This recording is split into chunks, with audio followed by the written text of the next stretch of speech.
ഈ മതം, വിശ്വാസം എന്നൊക്കെ പറയുന്നത് അതിനോണ്ട് എന്താ മനുഷ്യന്മാർക്ക് ഉപകാരം?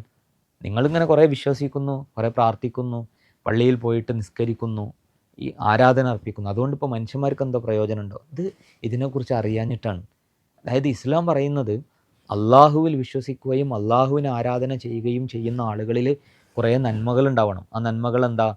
ആളുകളെ സഹായിക്കുന്നവരാകണം, പട്ടിണി ഇല്ലാതാക്കി മാറ്റണം, അനീതി അനുഭവിക്കുന്ന ആളുകളെ സഹായിക്കണം, സമൂഹത്തിൽ അനാഥകളുണ്ടെങ്കിൽ അവരെ സംരക്ഷിക്കണം, പട്ടിണി എടുക്കുന്ന ആളുകൾക്ക് ഭക്ഷണം കൊടുക്കണം, പീഡിപ്പിക്കപ്പെടുന്ന ആളുകളെ വിമോചിപ്പിക്കണം.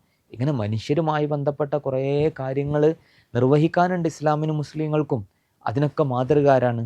അതിൻ്റെയൊക്കെ റോൾ മോഡൽസ് ഈ പറയുന്ന പ്രവാചകന്മാരാണ്. അവരോരോ സമൂഹത്തിലും ചെയ്ത കാര്യങ്ങൾ എന്താണ് എന്നത് നമ്മളിങ്ങനെ മനസ്സിലാക്കുമ്പോൾ നമുക്ക് മനസ്സിലാവും, അവരിങ്ങനെ നിസ്കാരവും നോമ്പൊക്കെ പഠിപ്പിച്ച് ഇരിക്കുക മാത്രമല്ല, മറിച്ച് സമൂഹത്തിൽ സൊസൈറ്റിയിൽ ഉണ്ടാകുന്ന പ്രശ്നങ്ങളിലൊക്കെ ഇടപെടുന്നു. ആ പ്രശ്നങ്ങളിൽ ഇസ്ലാമിൻ്റേതായ പരിഹാരങ്ങൾ ഉണ്ടാകും. ആ പരിഹാരങ്ങൾ പറഞ്ഞു കൊടുക്കുന്നു.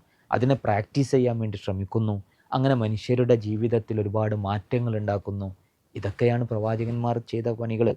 നമുക്കും ചെയ്യാനുള്ളത് തന്നെയാണ്.